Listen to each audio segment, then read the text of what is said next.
last spring, I came out to Costco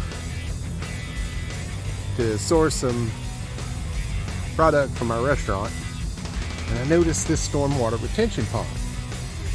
And I grabbed this little ultralight that I usually keep in the trunk of the car, came out, and sure enough, I caught like 6-7 bass in 20 minutes. So then I came back and did a full episode here, used the top water and all kinds of things, and I caught a bunch of bass then too. Well, then summer came along, one of the hottest on record, and most of the month of August, no rainfall, which is drought conditions around here. So this pond has shriveled up a little, but we're going to see if there's still fish in it. And as kind of an experiment, we're going to see how much, if any, they have grown.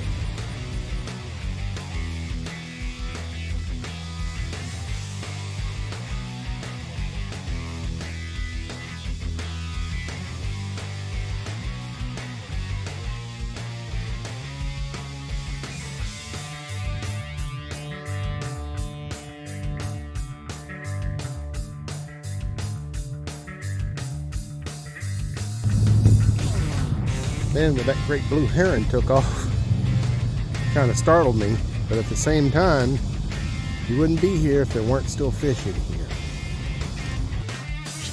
Y'all, I have been so busy trying to get the mac and cheesery open this summer that I am just glad to be doing any kind of fishing. Oh my gosh. I've been working pretty much 7 days a week since March, and a few off days that I've gotten scattered through in there, it seems like I was either sick with a cold or had a pulled back. Oh my God, I'm just glad to be wetting the line.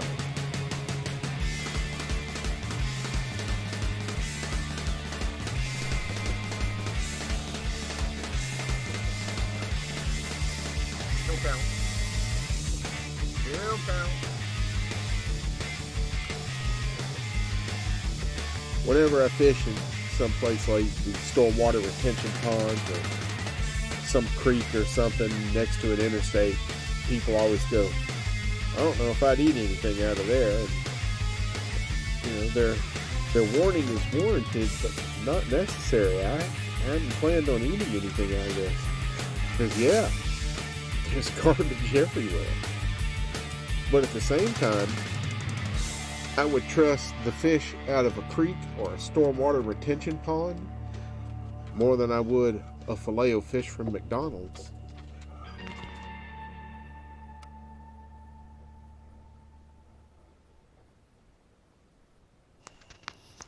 You know, it was so dry and so ridiculously hot last month that I wasn't sure if any of these fish would survive.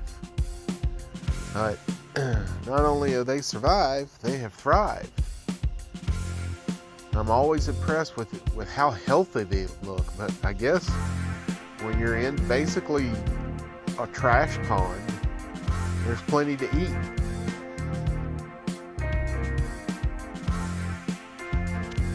One of the things that results from having less rain and more sunshine is the botanicals within these ponds take over.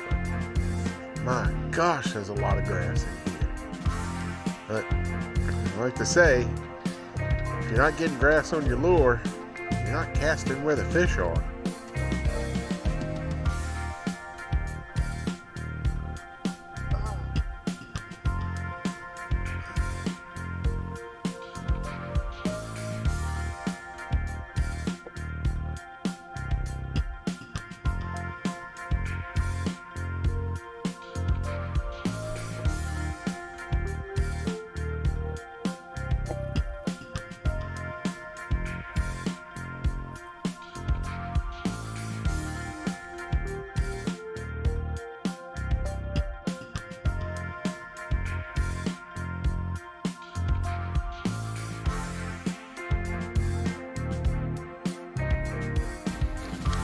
Like I say, whenever I'm in nature, just one piece.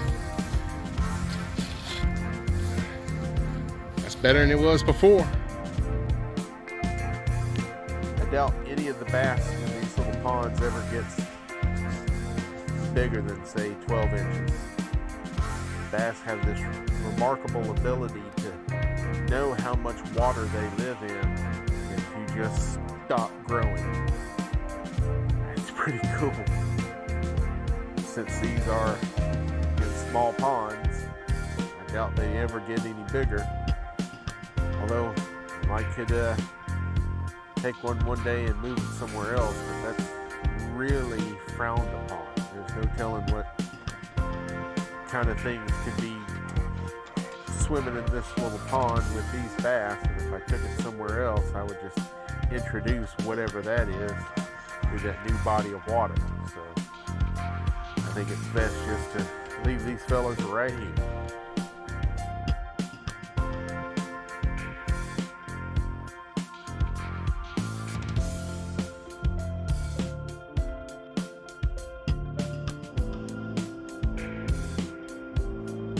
There we go. That's good. Completely broke my leader off.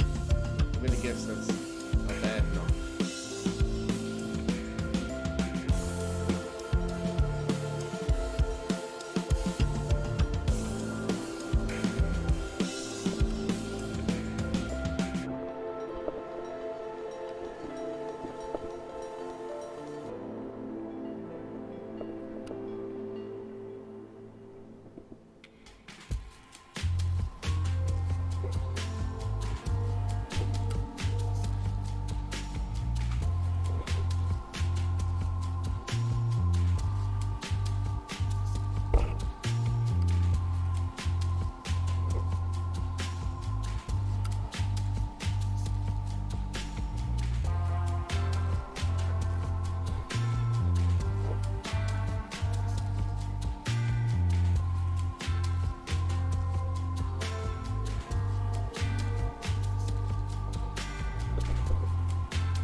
Well, every one of these ponds has a bunch of little 2 and 3 inch little bass swimming in them now. I didn't see that the last time I was here in the spring, and I saw something. I don't know if it were even smaller little bass or some kind of shiner or what have you, but I think they would all qualify as minnows. They were about 1 inch long, so that was good to see. And I'm pretty sure I saw some kind of panfish.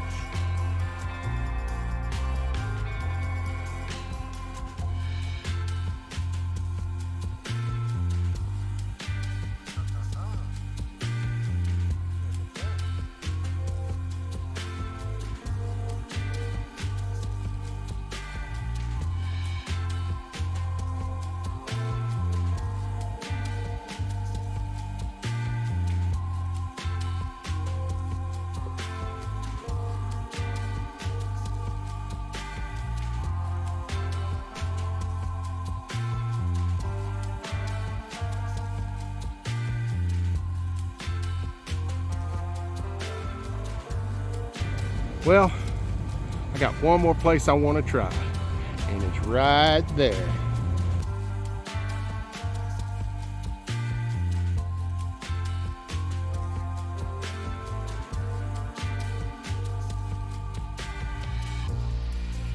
All right, here we are. Had success at this one before. Let's see what it yields today. I switched to my little ultralight too. Come on, let's go catch something. Whoa! Yeah, let's catch something.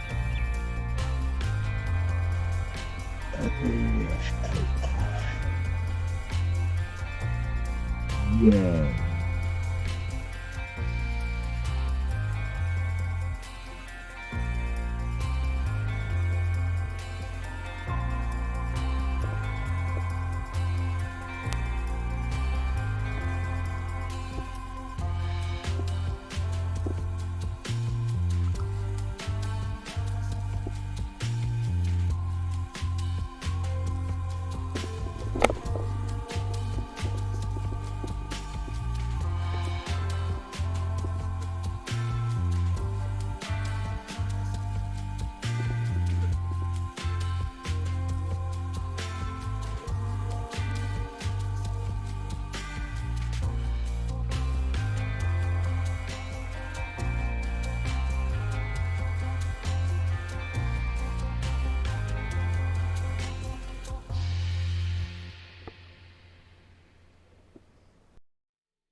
Well, that certainly was a fun day of fishing, and it absolutely did my soul some good.